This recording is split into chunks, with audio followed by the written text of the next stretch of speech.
We are constantly, our ancestors dwell within us. You walk with your ancestors. You eat with your ancestors. All you got to do is recognize them. They're talking to you all the time. This society got you thinking you insane when you listen to those voices. That's what it is, constantly.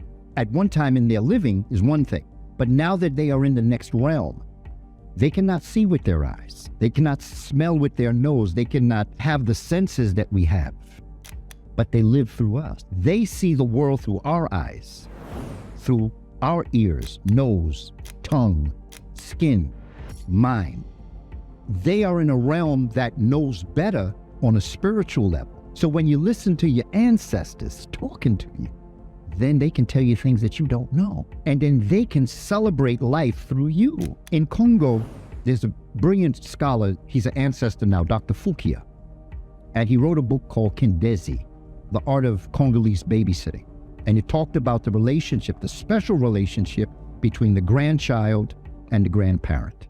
The grandchild is fresh from the ancestral line, and the grandparents are on their way to the ancestral line. The grandchildren remind the grandparent through those phases of time of life, what it was like when they were in the ancestral world. And the grandparent prepares the grandchild to live that life through so they will have a better way and go beyond what the grandparent actually achieved. There's a special relationship. And there are things that grandparents do with grandchildren. I know because I do it with my own. We all do it, but we don't know it. You see, there's a difference between being conscious and being conscious of your conscious. Dr. King once said, your character is not built during times of comfort and convenience. It's built during times of conflict and controversy. There was a time in the existence of the world. We lived in heaven. We lived in a beautiful place. We did have our challenges, but for the most part, the Creator, nature, gave us everything. Our Creator came out of our perception of abundance, love. Our nature loved us, the weather and all that. And we created these stories. As it came out of Central and Southern Africa, the Twa people, it then moved into the Kushite people, West Africa, and then moved into Kemet, what we call Egypt. And in Kemet, they developed this story. And out of this story, they created visuals of it. And out of these visuals, they created pyramids. Miru, if we want to use the Kemetic term, M-I-R-U, Miru, or what the Greeks call House of Fire or pyramids. And in this civilization, you had the DNA of the pyramid builder, the scholar, the brilliant, male-female relationships in balance, creating civilizations, dynastic systems. Creator said, okay, but you also created the lake of fire. The lake of fire that is protected by 4 baboons on either side to keep the evil in. The sacred fire, not a fire with oxygen. It was a fire scalding water where those that acted wrong were thrown into there. And the baboons made sure you couldn't get out. They protected the heaven in that hell. You talk about it, but you don't know it. So I'm going to take a group of y'all out and I'm going to put you in hell. And that hell was called the plantations. And he said, but I'm going to give you enough of that DNA for you to remember the pyramids. I'm going to give you just that touch. I'm going to disassociate you from the pyramid mind, but I'm going to give you a little touch so that some of your ancestors will remember the time. And out of that plantation living in hell, we had hell, we had heaven. We are promised the promised land. So Dr. King was right. That last speech he gave, I have gone up to the mountaintop and the Creator has allowed me to look over and I've seen the promised land. He said, I want you to know tonight. What was interesting about that? Cosmic consciousness. Martin Luther King knew on April 3rd, 1968, that he would not be around April 4th, 1960. So what he said in a prophetic way, he said, I want you to know tonight that we as a people will get to the promised land. So the point that I'm making is this.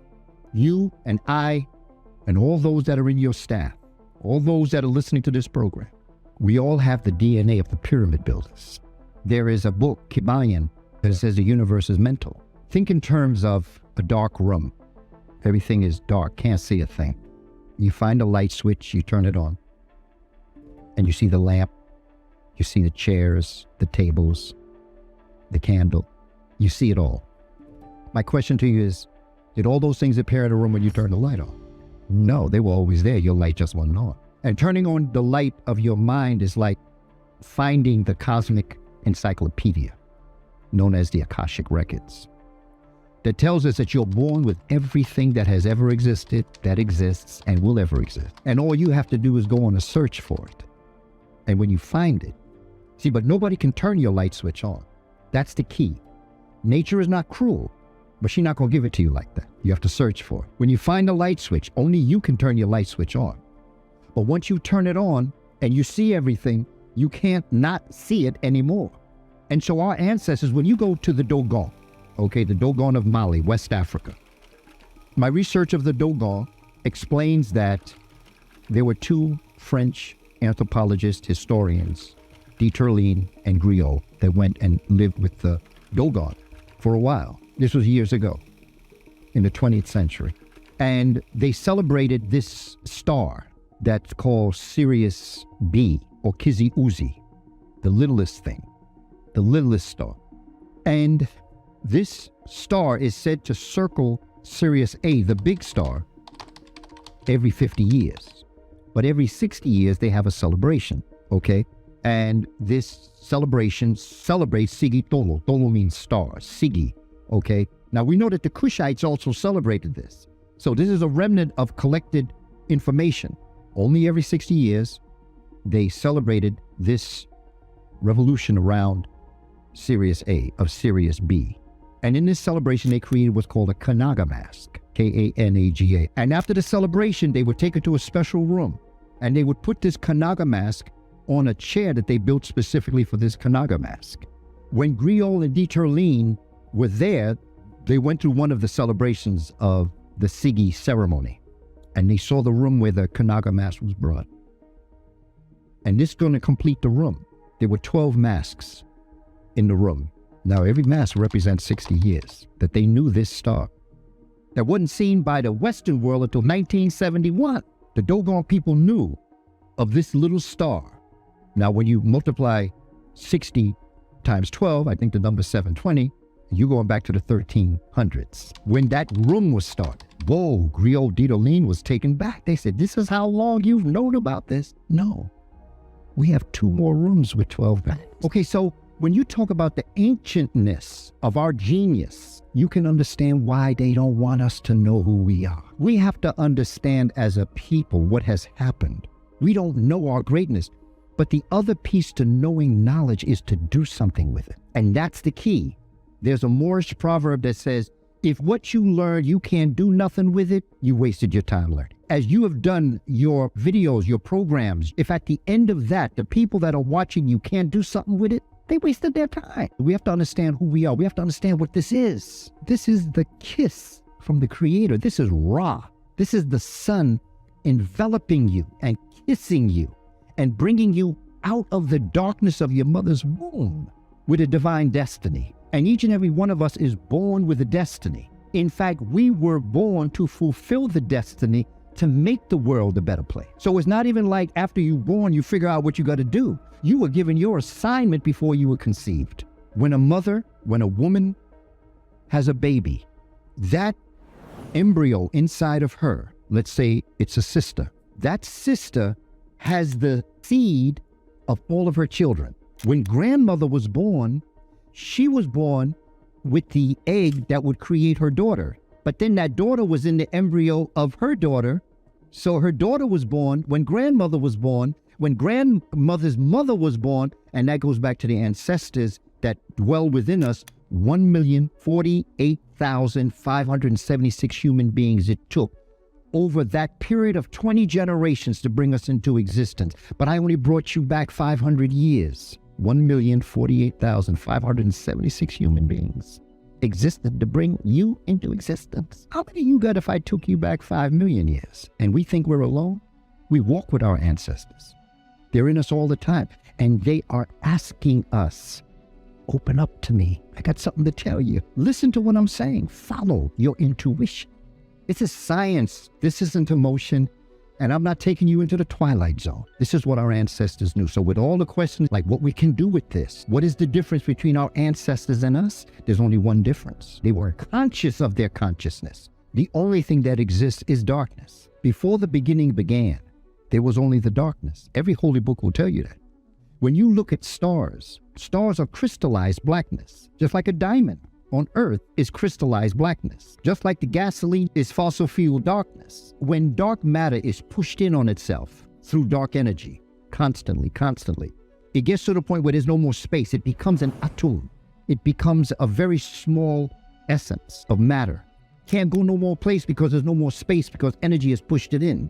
It then implodes and explodes. And that's stars. Stars are the result of darkness pushed in on itself. And the evidence is a diamond. Stars are crystallized darkness. So in a sense, even stars are darkness, but at a different level. Just like when you look at the darkness of what creates a diamond in the ground. That's a manifestation of another level of darkness. One of the ways I taught the beauty of darkness and the black is simple. Take a white piece of paper and take the 8 colors. They're called primary. You only really have 4 primary colors: red, yellow, blue, indigo. Those are basically the primary colors. And then you have secondary colors, which is when you blend the 2 colors. When you go to the top, you have red, which is infrared. And at the bottom, you have ultraviolet, purple. These are the 8 colors. You draw a line with the red, okay? Now, when you go to the other primary color, yellow, if you mix red and yellow, you get orange. So the secondary color of red and yellow is orange. You take an orange crayon and you draw across the red. Then you get the yellow, you draw a line over the red and orange. That other primary color is blue. Yellow, when you mix yellow and blue, you get green. So now you take the green crayon, you draw a line over that, and then a blue. And then you, on the other side, you have indigo. So you take indigo and you take the blue, you draw, and the secondary color is another indigo. Indigo is the only color that comes twice in the rainbow. That's why in the spectrum, it's longer than all the other colors. Then you have red and indigo, you get purple.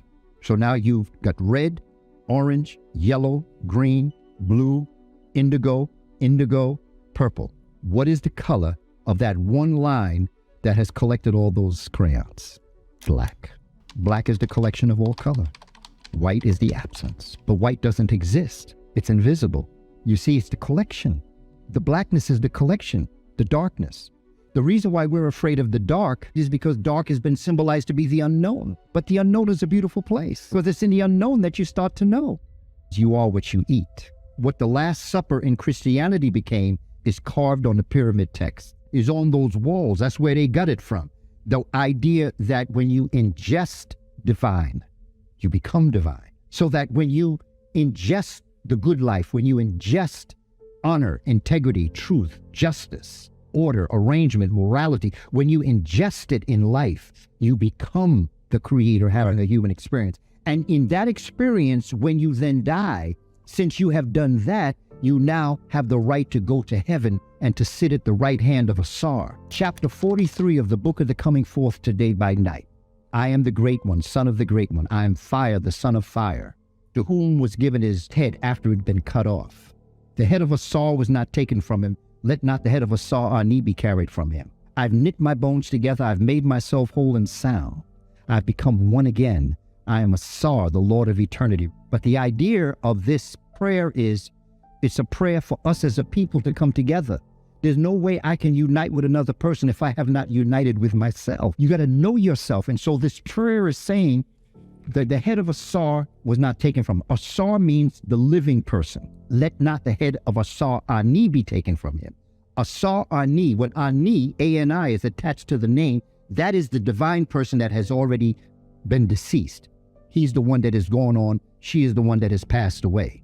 So what it's saying is that if in life your head wasn't taken from you, your consciousness, what you did, all the things, your memories, if your head wasn't taken from you in life, then you inherit the heavens. Don't take it from me after I die. So it's a petition to the cosmos. Allow me to come into your realm because when I was in this realm, I lived the right life.